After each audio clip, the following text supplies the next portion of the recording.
저는 오늘도 이 카페에 앉아 있습니다. 창밖으로는 젊은 연인들이 손을 잡고 지나가고 아이를 데리고 나온 가족들이 웃으며 걷고 있네요. 63살. 그렇게 특별할 것 없는 나이입니다. 하지만 이 나이에 저는 제 인생에서 가장 큰 배신을 경험했습니다. 사람들은 말하죠. 나이 들면 담담해진다고, 세상 일에 놀라지 않게 된다고. 거짓말입니다. 60이 넘어서도 70을 바라봐도 사람은 여전히 아프고 여전히 무너지고 여전히 배신당합니다. 저는 이 이야기를 꼭 해야겠다고 생각했어요. 제 또래 여성분들이, 아니 모든 분들이 알았으면 하는 진실이 있거든요. 제 이야기를 들어주시겠어요? 남편 동욱이를 잃은 건 5년 전 가을이었습니다. 폐암이었어요. 담배를 피우지도 않았는데 검진에서 갑자기 발견됐죠. 사기였습니다. 여보, 괜찮을 거야. 남편은 제 손을 잡으며 말했어요. 하지만 우리 둘 다 알고 있었습니다. 괜찮지 않을 거라는 걸. 6개월. 의사가 말한 시간이었어요. 하지만 남편은 8개월을 버텼습니다. 저를 위해서, 딸을 위해서 조금 더 버텨준 거예요. 선이야, 미안해. 마지막 날 남편이 제 손을 꼭 쥐며 말했어요. 왜 미안해요? 당신 잘못 하나도 없어요.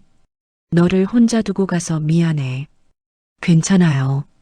나 강해요. 우리 딸도 있고 재혼해도 돼. 너무 외롭게 살지 마. 무슨 소리예요?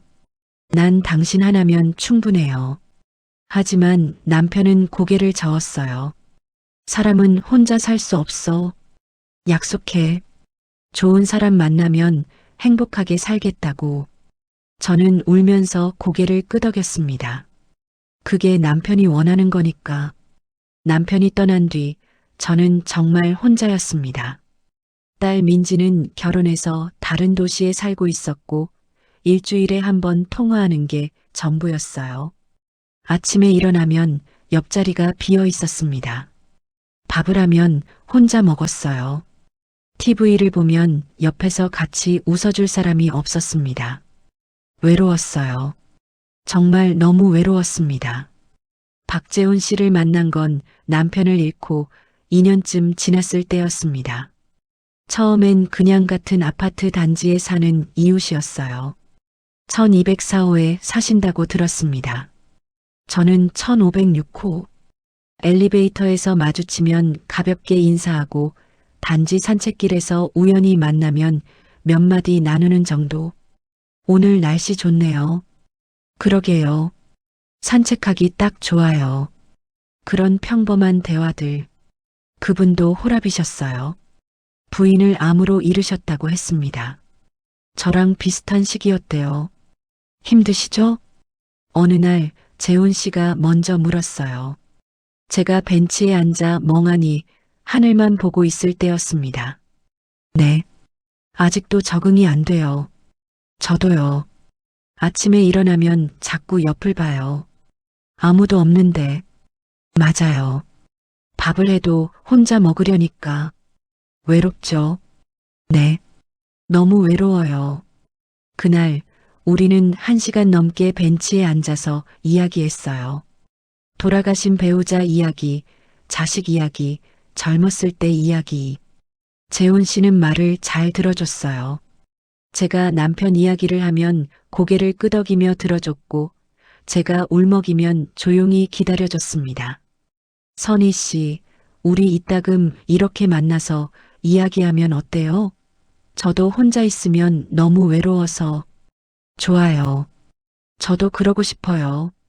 그렇게 우리는 일주일에 한 번씩 만나기 시작했습니다. 처음엔 단지 산책로에서, 그러다 근처 카페에서, 나중엔 식사도 함께 했어요. 선희 씨는 음식을 참 정성스럽게 드시네요. 습관이에요. 남편이 살아있을 때부터 건강식을 챙겨줬거든요. 부러워요. 저는 요리를 못해서 맨날 밖에서 사 먹거나 배달 음식만 먹어요. 그럼 안 되죠. 건강 나빠져요. 제가 한번 해드릴까요? 정말요? 네. 어렵지 않아요. 그 다음 주말, 저는 재훈 씨를 위해 도시락을 싸갔습니다. 재훈 씨는 정말 맛있게 먹었어요. 한 숟가락 떠서 입에 넣더니 눈을 감고 음미했습니다. 와, 이렇게 맛있는 밥은 정말 오랜만이에요. 선희 씨, 정말 요리 잘하시네요. 과찬이에요. 아니에요. 진심이에요. 우리 아내도 요리를 잘했는데 선희 씨는 또 다른 맛이 있어요. 그 말이 좋았습니다. 제 요리를 누군가가 맛있게 먹어주는 게 남편이 떠난 뒤로 저는 제대로 요리를 해본 적이 없었거든요. 혼자 먹으려니 귀찮고 만들어봤자 남는 게 아까워서요. 하지만 누군가를 위해 만들 수 있다는 게 다시 필요한 사람이 된다는 게 좋았습니다. 시간이 흐르면서 우리는 점점 가까워졌습니다. 일주일에 한 번이던 만남이 이틀에 한 번이 됐고 나중엔 거의 매일 같이 산책을 했어요. 재훈 씨는 참 좋은 사람이었습니다. 제 말을 잘 들어줬어요. 제가 남편 이야기를 해도 짜증내지 않았고 제가 우울해하면 조용히 옆에 있어줬죠. 선희 씨, 오늘 기분이 안 좋아 보이네요. 아, 오늘이 남편 기일이거든요. 그러셨구나. 많이 보고 싶으시겠어요. 네, 매년 이맘때가 되면 가슴이 먹먹해져요. 당연하죠. 30년 넘게 같이 사셨으니까. 재훈 씨는 어때요? 부인분 많이 생각나세요? 물론이죠.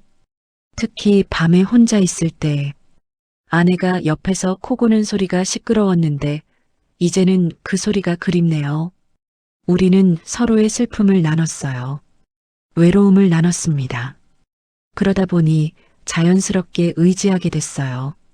선희 씨, 우리 이제 서로 의지하며 살면 안 될까요? 1년쯤 지났을 때 재훈 씨가 조심스럽게 말했습니다. 의지하며 산다고요? 네. 결혼까지는 아니어도 서로 외롭지 않게 함께 있어주는 거예요. 우린 이제 나이도 있고 복잡하게 생각할 필요 없잖아요. 저는 잠시 망설였어요. 재훈 씨, 그건 선희 씨가 싫으시면 괜찮아요. 제가 너무 성급했나 봐요. 아니에요. 싫은 건 아닌데 좀 갑작이라서 천천히 생각해 보세요. 저는 기다릴 수 있어요. 저는 집에 돌아와서 곰곰이 생각했습니다. 재훈 씨와 함께 사는 것 나쁘지 않았어요. 아니, 솔직히 말하면 좋았습니다. 혼자가 너무 외로웠거든요. 하지만 친구 영숙이한테 이야기했을 때 반응이 달랐습니다.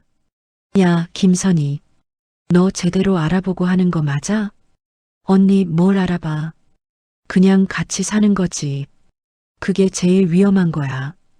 확인도 안 하고 믿는 거. 무슨 확인? 재훈 씨는 그런 사람 아니야. 너 그 사람 재산이 얼마나 되는지 알아? 빚은 없어? 다른 여자는 없고? 언니, 우린 그런 관계 아니야. 재산 때문에 만나는 거 아니라고. 김선희, 너 지금 사랑에 눈먼 20살도 아니고 60 넘어서 또 속으면 어떡해. 난 안 속아. 재훈 씨는 진심이야. 하지만 영숙이는 계속 걱정했어요. 야, 최소한 신원 조회라도 해봐. 요즘 세상에 사기꾼이 얼마나 많은데. 언니, 그런 거 하는 건 비열한 거 아냐? 비열한 게 아니라 신중한 거야. 너 남편이 남긴 보험금도 있고 아파트도 있잖아. 만약 그 사람이 그걸 노리고. 그만해, 언니. 재훈 씨는 그런 사람 아니야. 저는 영숙이의 말을 흘려들었습니다. 재훈 씨는 그런 사람이 아니라고 생각했거든요. 지금 생각하면 그때 영숙이 말을 들었어야 했어요. 한 달 뒤, 저는 재훈 씨에게 답을 했습니다. 좋아요. 같이 살아요.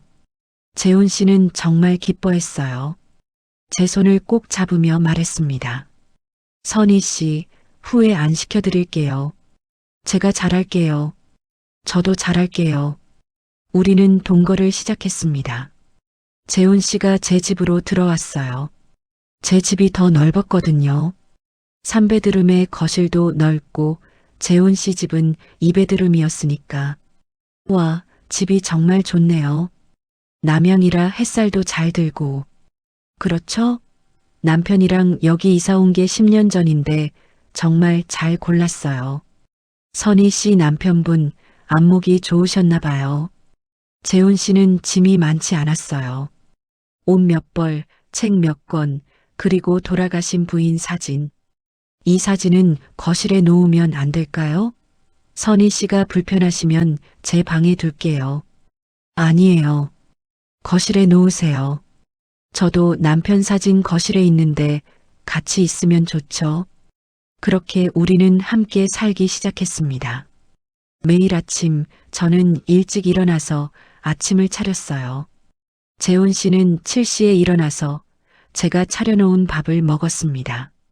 역시 선희 씨 손맛은 최고예요. 맛있게 먹어주니까 만드는 보람이 있네요. 아침을 먹고 나면 우리는 함께 산책을 했어요. 단지를 한 바퀴 도는 게 일과였습니다. 날씨 정말 좋네요. 그러게요. 이러다 봄이 오겠어요. 선희 씨, 봄 되면 어디 여행 갈까요? 여행이요? 네. 제주도는 어때요? 아니면 경주? 좋아요. 제주도 가봐요. 오후에는 각자 시간을 보냈어요.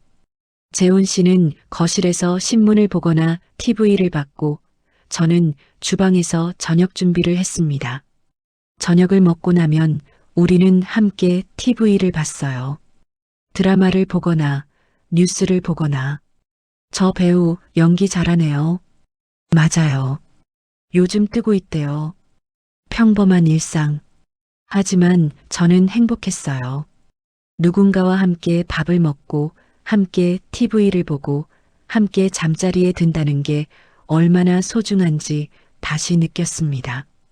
6개월이 지났습니다. 우리는 서로의 자식들에게도 인사를 시켰어요. 제 딸 민지를 먼저 만났습니다. 엄마, 이분이 박재훈 씨예요? 그래. 인사해. 민지는 재훈 씨를 쳐다봤어요. 표정이 좀 굳어 있었습니다. 안녕하세요. 저는 김민지예요. 반갑습니다. 어머니 말씀 많이 들었어요. 네. 민지는 시큰둥했어요. 식사 내내 말이 없었습니다. 집에 돌아간 뒤 민지한테서 전화가 왔어요. 엄마, 그 사람 괜찮은 거 맞아? 왜? 재훈 씨 좋은 사람이야. 엄마한테만 좋은 사람이면 뭐해? 나한텐 별로인데. 민지야, 너무 그러지 마. 처음이라 어색한 거야. 엄마, 나는 불안해. 그 사람이 엄마를 이용하는 건 아닐까? 민지야, 내가 너무 걱정이 많아. 재훈 씨는 그런 사람 아니야. 하지만 민지는 납득하지 못했어요. 다음 주 재훈 씨 아들을 만났습니다. 아버지, 이분이 김선희 이모님이세요? 그래. 인사해라. 안녕하세요.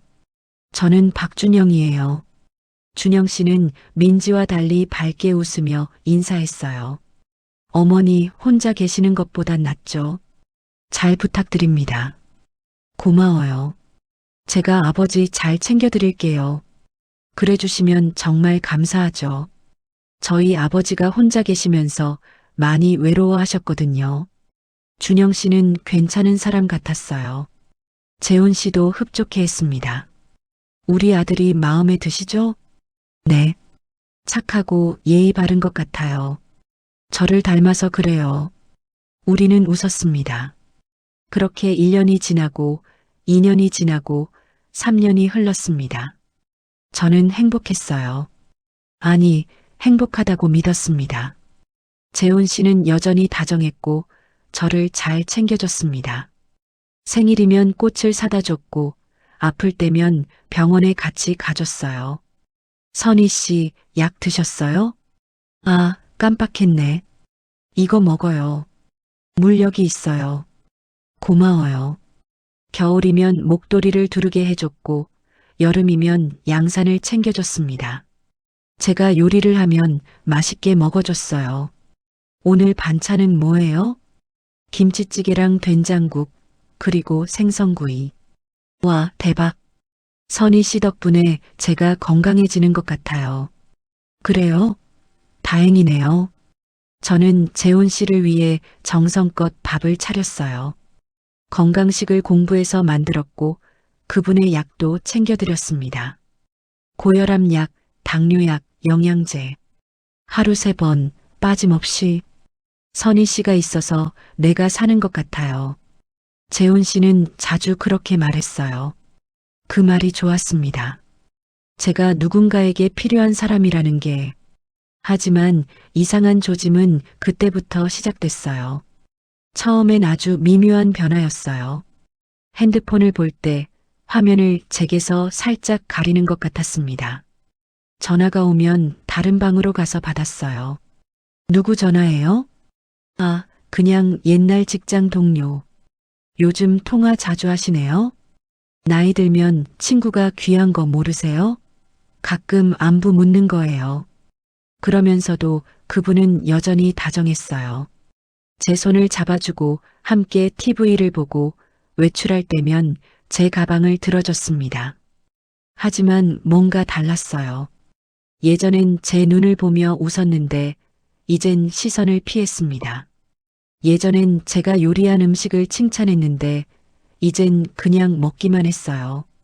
오늘 반찬 어때요? 맛있어요. 예전엔 뭐가 맛있다고 구체적으로 말해줬잖아요. 아, 그래요? 미안해요. 요즘 정신이 없어서. 무슨 일 있어요? 아니요. 아무것도 없어요. 하지만 분명 뭔가 있었어요. 저는 느낄 수 있었습니다. 30년 넘게 남편과 살면서 배운 거예요. 사람의 마음이 떠날 때 그 조짐을. 어느 날 재훈 씨가 2박 3일로 친구들과 여행을 간다고 했어요. 친구들이랑 강원도 가기로 했어요. 강원도요? 갑자기요? 네. 옛날 직장 동료들이 모임을 하는데 꼭 오래요. 아, 그래요. 재미있게 다녀와요. 혼자 괜찮으시겠어요? 당연하지. 나도 좀 쉬고 올게요. 당신도 친구 만나고 그래요. 재훈 씨는 다음날 아침 일찍 짐을 싸서 나갔어요. 다녀올게요. 전화할게요. 조심해서 다녀와요. 하지만 이상했어요. 예전엔 하루만 떨어져 있어도 2~3번씩 연락하던 사람이 이번엔 3일 내내 전화 한 통 없었습니다. 제가 먼저 전화했어요. 여보세요? 재훈 씨? 아, 선희 씨. 뭐 일 있어요? 아니요. 그냥 어떻게 지내는지 궁금해서요. 아, 잘 지내요. 친구들이랑 재미있게 놀고 있어요. 그래요? 다행이네요. 밥은 잘 먹고 있어요? 네. 걱정 마세요. 그럼 조심해서 다녀와요. 네. 끊을게요. 친구들이 기다려요. 뚝. 전화가 끊어졌어요. 이상했습니다. 예전에 재훈 씨 같지 않았어요. 친구 영숙이한테 전화했어요. 언니, 나 좀 이상한데. 뭐가? 재훈 씨가 예전 같지 않아. 뭐가 달라? 모르겠어. 그냥 뭔가 숨기는 것 같아. 영숙이는 한숨을 쉬었어요. 김선희, 너 혹시 그 사람 뒤 한번 밟아봤어? 뭐? 그게 무슨. 야, 60 넘었다고 사람 안 변하는 거 아니야. 한번 확인해봐. 언니, 그건 너무 비열한 거 아니야? 비열한 게 아니라 현명한 거야. 차라리 지금 확인하는 게 나아. 하지만 저는 거부했습니다. 그런 걸 하는 건 비열하다고 생각했거든요. 재훈 씨를 믿고 싶었어요. 하지만 마음 한편에서는 불안이 자랐습니다. 여행에서 돌아온 재훈 씨는 평소와 다름없었어요. 현관문을 열고 들어오더니 웃으며 인사했습니다. 다녀왔어요. 어떻게 다녀왔어요? 좋았어요. 친구들이랑 오랜만에 만나니까 옛날 생각도 나고. 그래요? 다행이네요. 배고프시죠? 밥 차려놓을게요. 고마워요. 저는 부엌으로 가서 재훈 씨가 좋아하는 김치찌개를 끓였어요.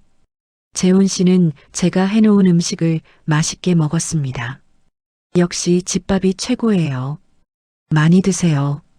하지만 뭔가 어색했어요. 재훈 씨는 계속 핸드폰을 확인했습니다. 식사 중에도 몇 번이나 화면을 봤어요. 무슨 급한 일 있어요? 아, 아니에요. 그냥 그날 밤 재훈 씨가 샤워하는 동안 그분 가방에서 핸드폰 충전기가 빠져나와 있었어요.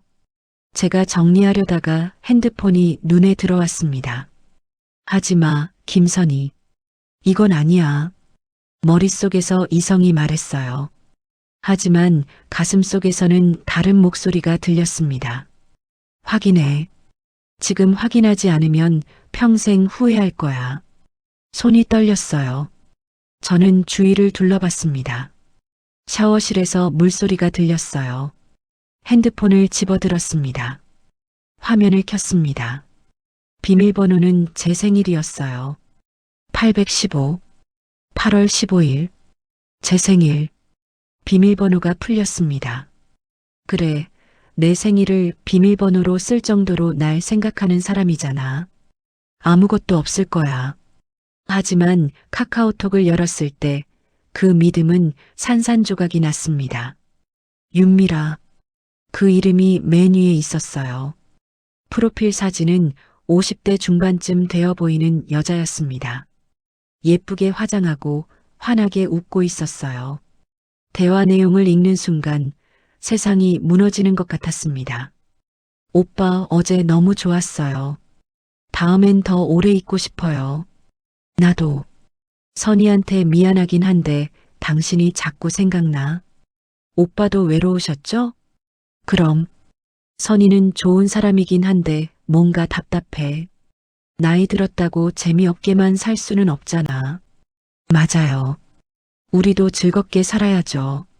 그럼 이번 주말에도 만날까요? 제주도 어때요? 좋지. 내가 예약할게. 선희한테는 또 친구 만난다고 할게. 오빠, 나 오빠가 너무 좋아요. 나도 당신이 좋아. 선희보다 훨씬 더. 손이 떨렸습니다. 심장이 뛰는 소리가 귀에서 쿵쿵 울렸어요. 스크롤을 올렸어요. 대화는 3개월 전부터 시작됐더군요. 사진들이 있었습니다. 둘이 찍은 사진, 손을 잡은 사진, 식당에서 찍은 사진, 그리고 제가 모르는 곳에서 찍은 사진들, 호텔방에서 찍은 사진도 있었어요. 더 올려봤습니다. 그 친구들과의 여행은 거짓말이었어요. 재훈 씨는 윤미라와 단둘이 강원도에 갔던 거예요.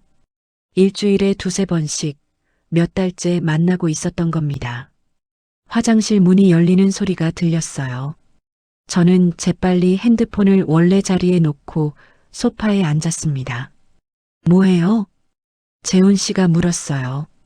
머리를 수건으로 닦으면서. 아무것도. 제 목소리가 떨리는 게 느껴졌어요. 재훈 씨는 아무것도 눈치채지 못한 것 같았습니다. 피곤해요. 먼저 잘게요. 네. 재훈 씨는 침실로 들어갔어요. 저는 거실에 혼자 남았습니다. 어둠 속에서 저는 아무 생각도 할 수 없었어요. 그냥 아팠습니다. 가슴이 너무 아팠어요. 그날 밤 저는 잠을 잘 수 없었습니다. 아니, 정확히는 자지 않았어요. 거실 소파에 앉아서 밤을 꼬박 새웠습니다. 머릿속으로 온갖 생각이 스쳤어요. 지금 당장 들어가서 따져야 하나? 아니야. 증거가 더 필요해. 증거는 이미 충분해. 핸드폰에 다 있잖아. 그럼 어떻게 해야 하지? 헤어져야 하나? 3년을 함께 살았는데 이렇게 끝나는 게 맞나? 새벽 5시쯤 저는 결심했습니다. 확실한 증거를 더 모으자. 그리고 냉정하게 대처하자.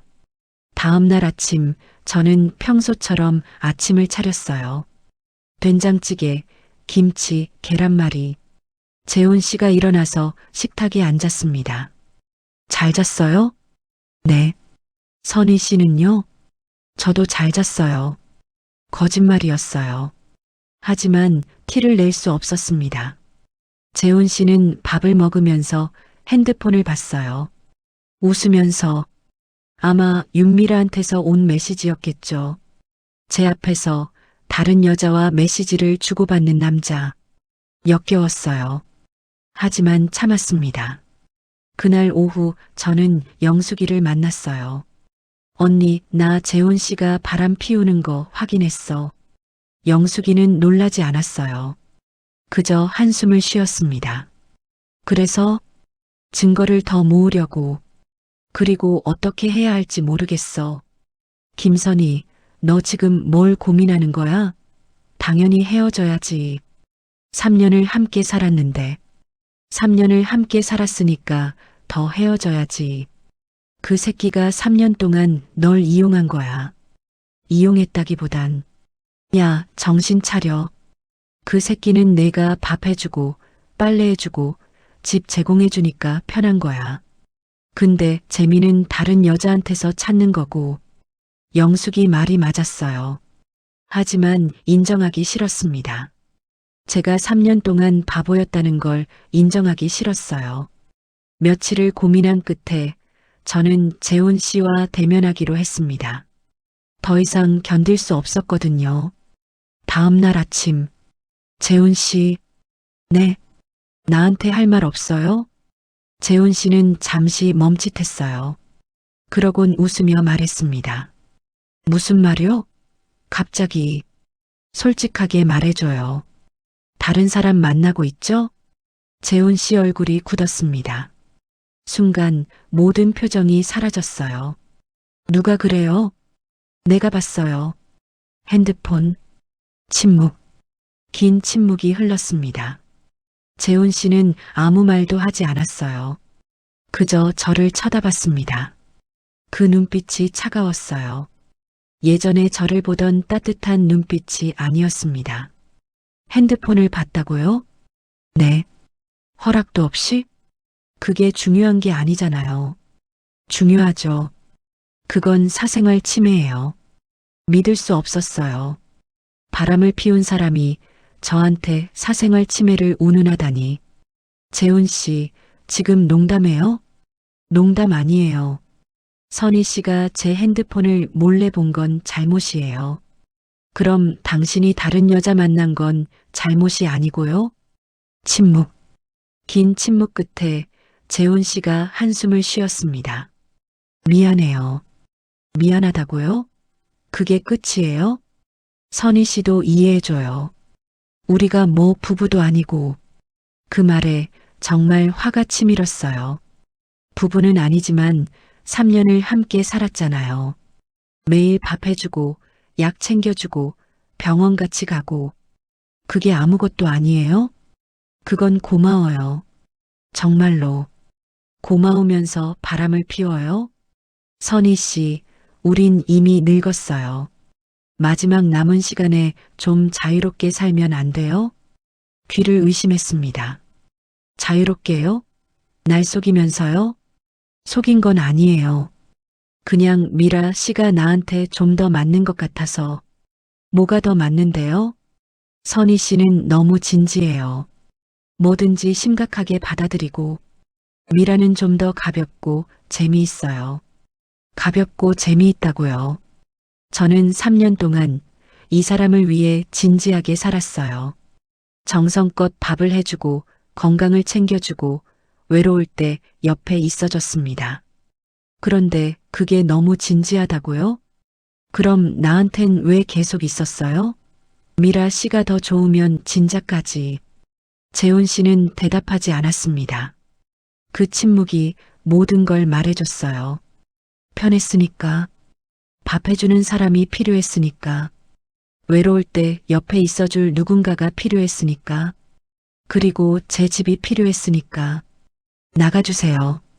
선희 씨, 지금 당장 나가요. 당신 짐 싸서 나가라고요.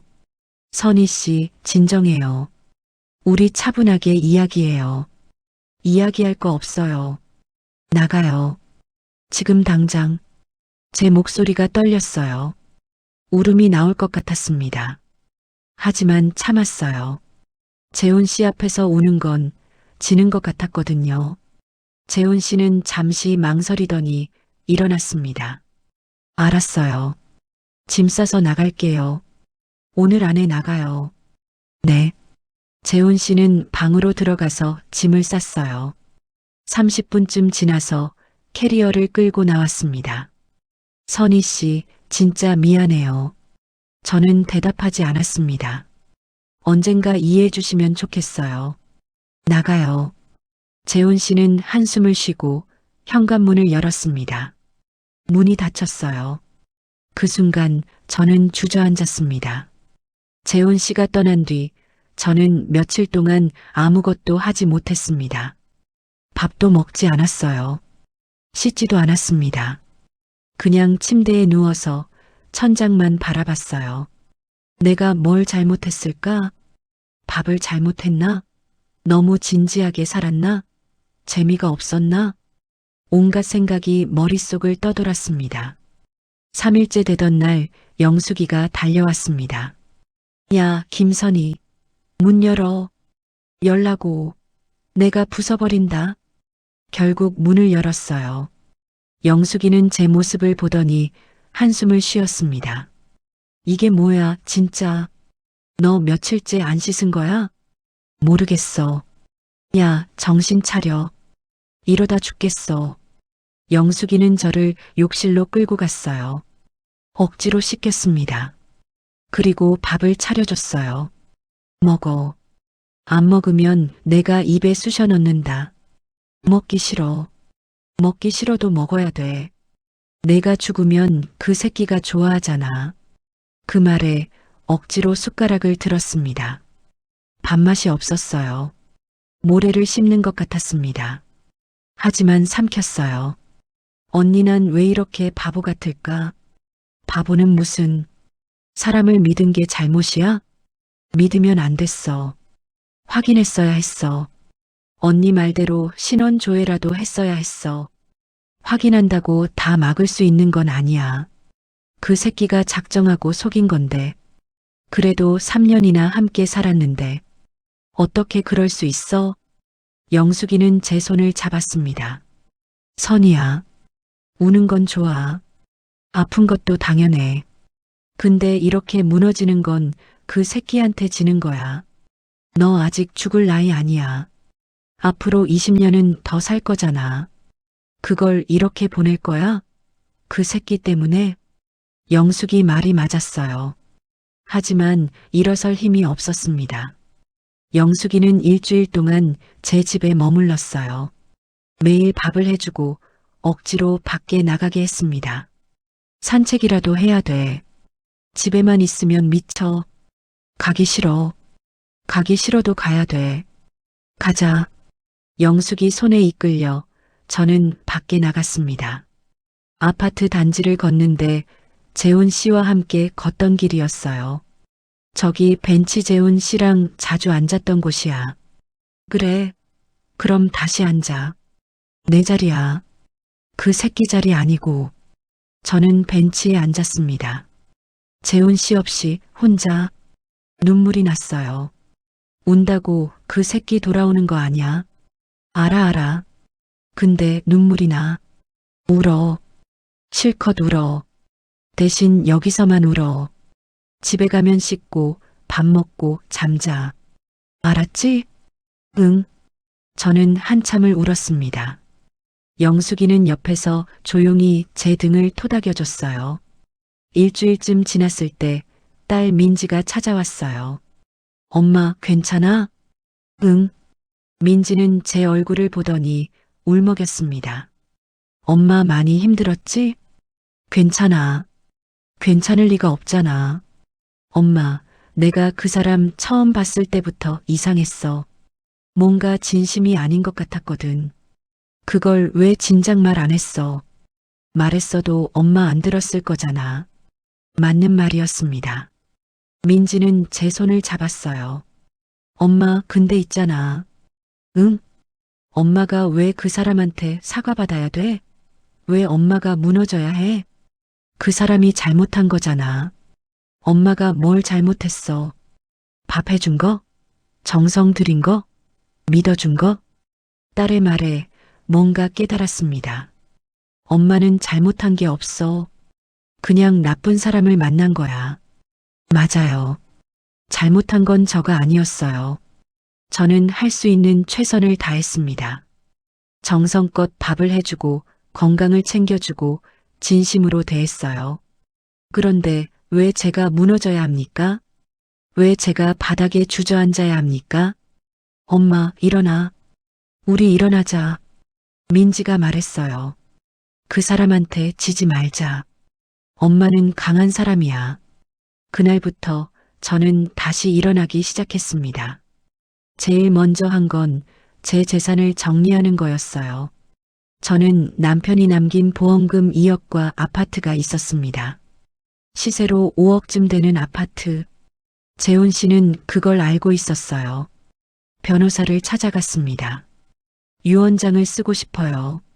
네, 어떤 내용으로 하시겠어요? 제 재산 전부를 제 딸에게. 그리고 혹시라도 누가 재산을 요구하는 일이 생기면 법적으로 대응할 수 있게 해주세요. 변호사는 고개를 끄덕였어요. 혹시 동거인 문제인가요? 네. 3년 동안 함께 살았는데 헤어졌어요. 걱정 마세요. 법적으로 동거인은 상속 권리가 없습니다. 확실하게 해드릴게요. 유언장을 쓰는데 일주일이 걸렸어요. 변호사는 꼼꼼하게 모든 조항을 확인했습니다. 이렇게 하면 누구도 이의를 제기할 수 없어요. 안심하세요. 그 다음엔 재훈 씨가 제 집에 놓고 간 물건들을 전부 정리했어요. 옷, 책, 신발, 심지어 칫솔 하나까지 전부 박스에 담아서 그분 집 앞에 놓아뒀습니다. 박스 위에 메모를 붙였어요. 당신 물건입니다. 가져가세요. 그리고 핸드폰 번호를 차단했습니다. 카카오톡도 차단했어요. 이메일도 차단했습니다. 재훈 씨와 연결된 모든 것을 끊었어요. 한 달쯤 지났을 때 재훈 씨한테서 이메일이 왔어요. 차단했다고 생각했는데 다른 이메일 주소로 보낸 거였습니다. 선희 씨, 우리 너무 감정적으로 헤어진 것 같아요. 한번 만나서 이야기해요. 3년이나 함께 했는데 이렇게 끝나는 건 아니잖아요. 제가 잘못했어요. 다시 시작할 수 없을까요? 저는 답장했습니다. 좋아요. 만나죠. 영숙이는 반대했어요. 야, 왜 만나? 그냥 무시해. 언니, 나 할 말 있어. 무슨 말? 직접 봐. 카페에서 만났습니다. 재훈 씨는 미안한 표정으로 앉았어요. 수척해 보였습니다. 선희 씨, 그동안 어떻게 지냈어요? 잘 지냈어요. 나는 미라 씨랑도 정리했어요. 그래요? 네. 생각해보니까 당신이 제일 좋더라고. 미라는 그냥 순간의 실수였어요. 순간의 실수라고요. 3개월 동안 일주일에 2~3번씩 만난 게 순간의 실수라고요? 다시 시작할 수 없을까요? 제가 정말 잘할게요. 저는 차를 한 모금 마셨습니다. 천천히 침착하게. 재훈 씨, 네. 나 당신 재산 얼마나 되는지 알아요? 재훈 씨 표정이 굳었어요. 그게 왜요? 궁금해서요. 혹시 빚 있어요? 없어요. 거짓말이었습니다. 저는 이미 알아봤거든요. 영숙이가 소개해준 사람을 통해 재훈 씨 재산 상황을 조사했습니다. 재훈 씨는 5년 전 사업 실패로 빚이 3천만 원 있었어요. 그걸 윤미라한테 들켰고 미라가 떠났던 거예요. 그래서 다시 저한테 온 거였죠. 안전한, 돈 있는, 잘 챙겨주는 저한테. 재훈 씨, 거짓말하지 마세요. 당신 빚 3천만 원 있잖아요. 재훈 씨 얼굴이 창백해졌습니다. 어떻게 알아봤어요? 당신이 저한테 온 이유도 알아요. 선희 씨, 그게 아니에요. 진짜로. 진짜로 뭐요? 진짜로 날 사랑했다고요? 3년 동안 바람 피우면서요? 재훈 씨는 아무 말도 하지 못했어요. 재훈 씨, 난 당신이랑 다시 시작할 생각 없어요. 선희 씨, 그리고 만약 내 재산에 관심 있으시다면 소용없어요. 이미 유언장 다 썼거든요. 재훈 씨 얼굴이 더 창백해졌습니다. 뭐라고요? 내 재산은 내 딸한테 가요. 당신한테 갈 건 단 1원도 없어요. 당신 나한테 이럴 거예요? 3년을 함께 살았는데 제가요? 제가 뭘 했는데요? 전 당신을 위해 최선을 다했어요. 근데 당신은요? 재훈 씨는 입술을 깨물었어요. 선희 씨, 제발 한 번만 더 기회를 줘요. 기회는 이미 드렸어요. 3년 동안. 근데 당신이 배신했잖아요. 저는 일어섰습니다. 재훈 씨, 60 넘었다고 사람이 호락호락한 줄 아셨어요? 나도 배웠어요. 이번에 카페를 나섰습니다. 뒤에서 재훈 씨가 뭐라고 말하는 것 같았지만 듣지 않았어요. 며칠 뒤 재훈 씨 아들 준영 씨한테서 연락이 왔어요. 선희 이모님, 저희 아버지 일 때문에 한번 뵙고 싶습니다. 처음엔 거절하려 했어요. 하지만 만나보기로 했습니다. 카페에서 만났어요. 준영 씨는 난처한 표정이었습니다. 이모님, 아버지가 많이 힘들어 하시는 것 같아요. 그래요? 네. 이모님이랑 헤어지고 나서 건강도 안 좋아지시고 우울해 하시고 그건 제 책임이 아니에요. 알아요. 아버지가 잘못하셨죠. 근데 아버지가 이모님께 너무 미안해 하시더라고요. 미안해하는 게 늦었어요. 준영 씨는 한숨을 쉬었어요. 사실 아버지가 빚이 좀 있으세요. 알아요. 아, 아시는구나. 그래서 제가 갚고 있거든요. 근데 혹시 이모님이 조금이라도 도와주실 수 있으시면. 안 돼요. 이모님, 준영 씨, 전 당신 아버지랑 법적으로 아무 관계도 없어요. 그리고 그분 빚은 그분이 책임지셔야죠. 하지만 3년이나 함께 사셨잖아요. 그래서요? 3년 동안 밥 해주고 빨래해주고 약 챙겨준 것도 모자라서 빚까지 갚아줘야 돼요? 준영 씨는 아무 말도 하지 못했어요. 준영 씨, 당신 아버지는 저를 이용했어요. 편하니까, 돈이 있으니까, 외롭지 않으니까. 근데 사랑은 안 했어요. 전 그런 사람한테 1원도 줄 생각 없어요. 이모님, 제 입장도 좀 생각해 주세요. 저도 힘들어요. 그건 당신 아버지한테 말하세요. 저한테 말할 게 아니에요. 냉정했을까요? 아니요. 이건 정당한 거였어요. 준영 씨는 한참을 망설이더니 일어났습니다. 알겠습니다. 제가 너무 무리한 부탁을 드렸네요. 네. 그럼 이만. 준영 씨가 나간 뒤 저는 한참을 앉아 있었습니다. 가슴이 아팠어요. 하지만 후회는 없었습니다. 아파트 단지에는 소문이 돌기 시작했어요. 1506호 김선희 씨랑 1204호 박재훈 씨 헤어졌대. 왜? 둘이 잘 지내는 것 같았는데. 박재훈 씨가 바람 피웠대. 헐, 진짜? 그 나이에? 나이가 무슨 상관이야. 사람 마음이 변하는 건 처음엔 신경 쓰였어요. 사람들이 저를 쳐다보는 것 같았고 수군거리는 것 같았습니다. 하지만 영숙이가 말했어요. 신경 쓰지 마. 시간 지나면 다들 잊어버려. 근데 사람들이 저를 뭐라고 하든 신경 쓰지 마. 너 잘못한 거 하나도 없어. 맞는 말이었어요. 그리고 며칠 뒤 더 큰 소문이 돌았습니다. 박재훈 씨 저번에 만난 여자한테도 차였대. 윤미라? 응. 빚이 있는 걸 알고 차버렸대. 헐, 그럼 이제 진짜 혼자네? 그러게. 김선혜 씨한테 잘할 걸 그랬지. 저는 소문을 퍼뜨리지 않았어요. 하지만 막지도 않았습니다. 진실은 언젠가 드러나는 법이니까요. 어느 날 엘리베이터에서 재훈 씨와 마주쳤습니다. 정말 오랜만이었어요. 2달 만이었습니다. 재훈 씨는 더 수척해져 있었어요.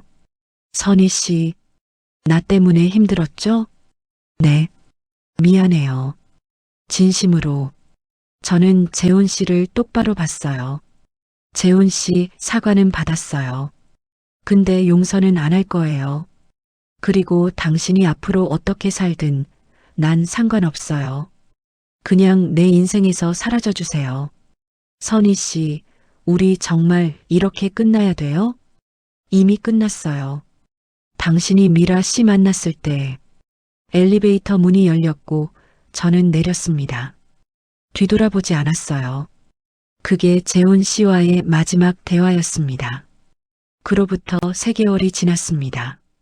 저는 조금씩 회복하고 있었어요.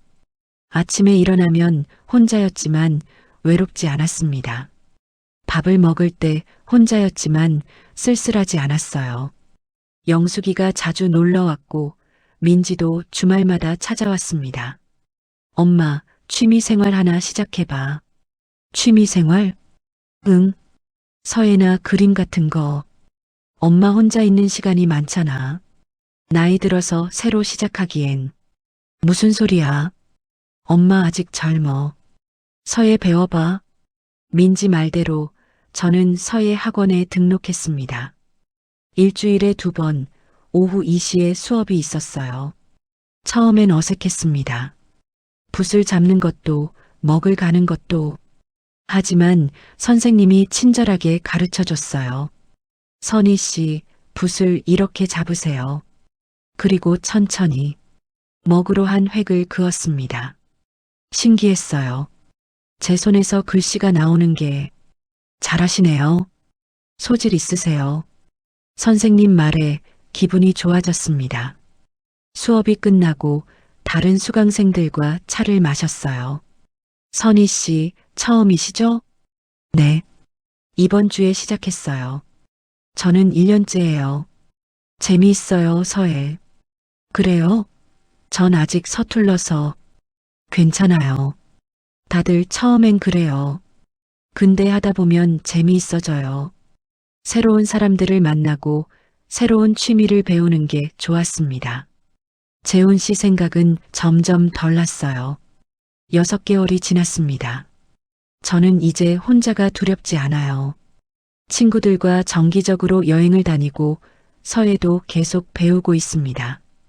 이번 달엔 전시회도 나간다고 했어요. 학원에서 주최하는 거예요. 엄마, 정말 나간다고? 민지가 놀라서 물었어요. 응. 선생님이 권하셔서. 대박. 엄마, 자랑스러워. 민지는 손녀 지우도 데리고 왔습니다. 할머니, 이게 뭐예요? 이건 평화라고 쓴 거야. 와, 예뻐요. 지우는 제 작품을 신기하게 쳐다봤어요. 할머니, 저도 배우고 싶어요. 그래. 그럼 할머니가 가르쳐 줄게. 저는 지우에게 붓잡는 법을 가르쳐 줬습니다. 지우는 서툴게 붓을 잡고 종이에 선을 그었어요. 할머니, 이게 맞아요? 그래, 잘했어.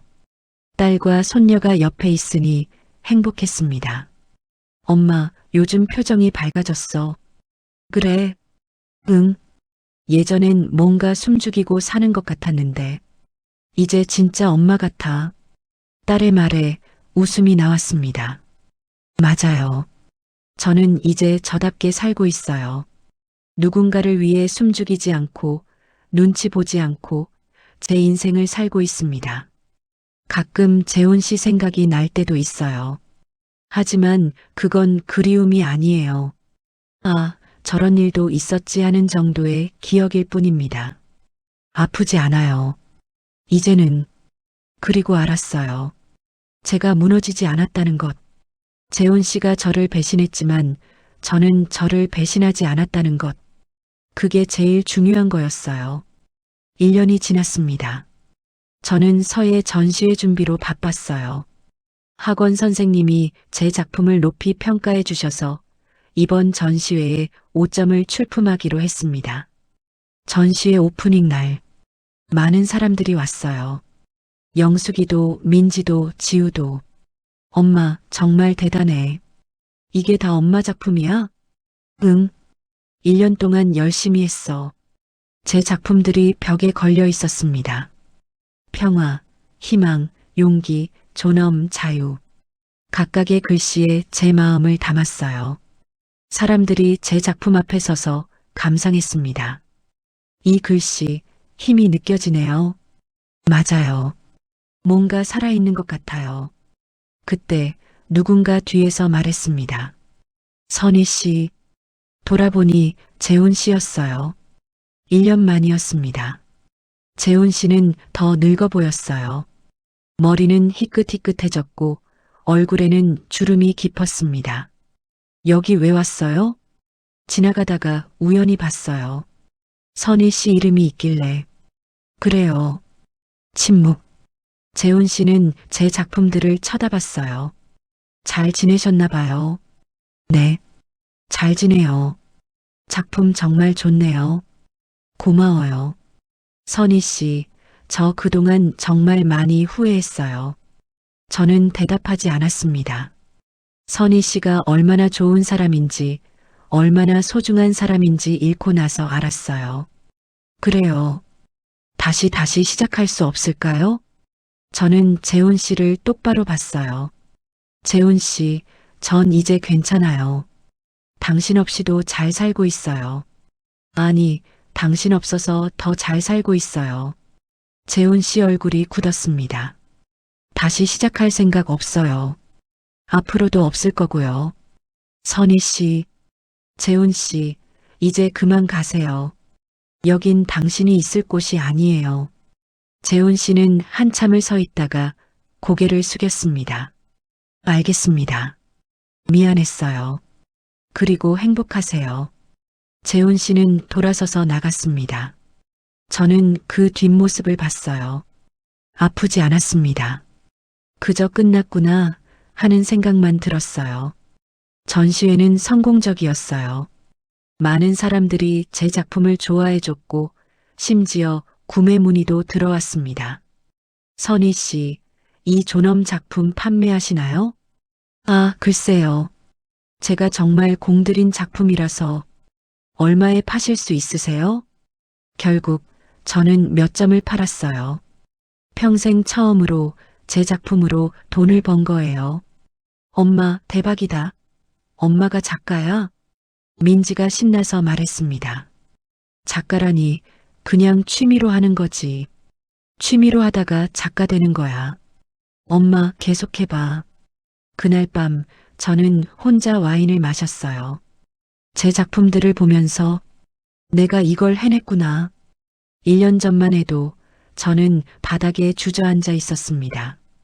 재훈 씨한테 배신당하고 무너졌었죠. 하지만 이제는 다릅니다. 저는 일어났어요. 제 힘으로. 어느 날 영숙이가 물었어요. 야, 김선희. 너 박재훈한테 복수 안 해? 복수? 응. 그 새끼가 너한테 한 짓 생각하면 복수하고 싶지 않아? 저는 웃었습니다. 언니, 난 이미 복수했어. 뭐? 언제? 지금. 매일. 무슨 소리야? 언니, 복수가 뭔지 알아? 내가 무너지지 않는 거. 내가 행복해지는 거. 그게 제일 큰 복수야. 영숙이는 잠시 멍하니 저를 쳐다봤어요. 김선희, 너 완전히 달라졌다. 그래. 응. 예전엔 누가 뭐라고 하면 쩔쩔매고 눈치 보고 그랬는데 이제는 강해 보여. 강해진 거 아니야. 그냥 내가 중요해진 거지. 그게 강해진 거야, 바보야. 저는 웃었습니다. 맞아요. 저는 강해졌어요. 재훈 씨가 저를 배신했지만 그 배신이 저를 더 단단하게 만들었습니다. 예전엔 누군가에게 기대고 싶었어요. 의지하고 싶었죠. 하지만 이제는 알아요. 제일 믿을 수 있는 건 저 자신이라는 걸.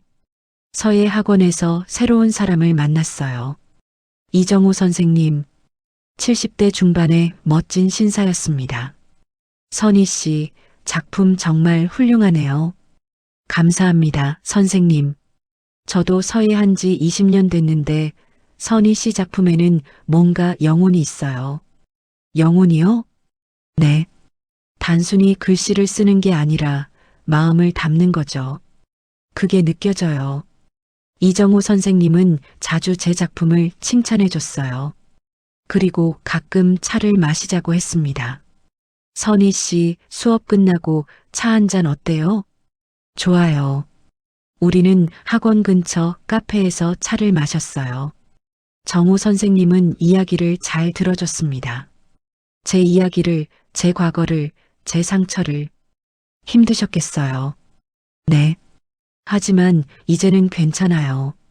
그걸 이겨낸 선희 씨가 대단한 거죠. 정우 선생님도 비슷한 경험이 있었대요. 부인이 10년 전에 세상을 떠났고 그 뒤로 혼자 살고 있다고. 외롭지 않으세요? 외롭죠. 하지만 견딜만해요. 서예가 있으니까. 저도 서예 덕분에 많이 위로받았어요. 그렇죠? 서예는 참 좋은 거예요. 마음을 정리하게 해주죠. 정우 선생님과 이야기하다 보면 시간 가는 줄 몰랐습니다. 하지만 저는 조심했어요. 재훈 씨 때문에 배웠거든요. 너무 쉽게 믿으면 안 된다는 걸. 정우 선생님과의 만남이 잦아졌습니다. 일주일에 한 번 수업 후에 차를 마시고 가끔 주말에 전시회를 함께 가고. 하지만 저는 선을 지켰어요. 선생님, 오늘은 딸이 와서 못 만나요. 그래요? 다음에 만나죠. 네. 민지한테 정우 선생님 이야기를 했어요. 엄마, 그분 괜찮은 사람 같아? 응. 착하고 예의 바르고. 엄마, 근데 조심해. 또 당할 수도 있어. 알아. 그래서 천천히 알아가는 중이야. 그래, 그게 맞아. 확인하고 조심하고. 저는 정우 선생님에 대해 알아봤어요. 영숙이 도움으로 신원 조회를 했습니다. 결과는 깨끗했어요. 빚도 없고 범죄 기록도 없고 이혼 경력도 없었습니다. 부인과 사별한 것도 사실이었어요. 자식은 아들 둘 모두 결혼해서 잘 살고 있었습니다. 언니, 이분은 괜찮은 것 같아. 그래도 조심해. 사람 마음은 모르는 거야. 알아. 천천히 알아갈게. 저는 정우 선생님과 천천히 조심스럽게 가까워졌습니다. 6개월이 지났습니다. 정우 선생님과 저는 좋은 친구가 됐어요. 연인은 아니었습니다. 그냥 서로를 이해하는 친구. 선희 씨, 오늘 전시회 어땠어요? 좋았어요. 선생님이 추천해 주신 작가 정말 훌륭하더라고요. 그렇죠? 저도 그 작가 좋아해요. 우리는 서예 이야기를 나누고 예술 이야기를 나누고 인생 이야기를 나눴어요. 하지만 연애는 아니었습니다. 정우 선생님도 그걸 알고 있는 것 같았어요. 선희 씨, 우리 이대로 좋지 않나요? 네. 저도 그렇게 생각해요. 굳이 연인이 될 필요는 없죠. 좋은 친구로. 네. 선생님이랑은 이게 편해요. 재훈 씨와는 달랐어요. 재훈 씨와는 외로움을 달래기 위해 만났다면 정우 선생님과는 서로를 존중하며 만났습니다. 재훈 씨와는 의지했다면 정우 선생님과는 독립적이었어요. 그게 더 건강한 관계였습니다. 오늘도 저는 카페에 앉아 있습니다. 하지만 예전처럼 외롭지 않아요. 창밖을 보면서 이제는 제 미래를 생각합니다. 70살에는 뭘 하고 있을까? 서예 전시회를 더 많이 열고 있을까? 80살에는요? 손녀에게 서예를 가르쳐주고 있을까? 모르겠어요. 하지만 확실한 건 그 시간들이 제 것이라는 겁니다. 누군가의 편의를 위한 시간이 아니라 오롯이 제 시간. 그걸 되찾은 거예요. 복수요? 거창한 복수는 하지 않았어요. 다만 제 존엄을 지켰을 뿐입니다. 그게 제일 큰 복수였어요. 저를 함부로 대한 사람에게 제가 무너지지 않았다는 걸 보여준 것. 저를 배신한 사람에게 제가 더 행복해졌다는 걸 보여준 것. 그게 진짜 복수였습니다. 여러분, 나이가 들었다고 상처받지 않는 건 아니에요. 63살에도 70살에도 80살에도 사람은 아프고 무너질 수 있습니다. 하지만 나이가 들었기에 더 단단하게 일어설 수 있습니다.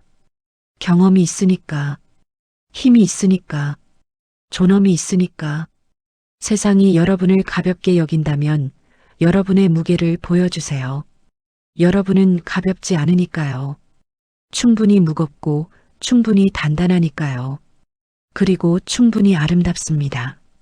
저는 지금 63살입니다. 앞으로 20년, 30년을 더 살 수도 있어요. 그 시간을 저답게 살 겁니다. 누구의 그림자가 아니라 저 자신으로. 그게 제가 배운 거예요. 배신과 상처 속에서 배운 가장 소중한 교훈입니다. 여러분도 할 수 있어요. 몇 살이든 어떤 상황이든 일어설 수 있습니다. 믿으세요. 여러분 자신을.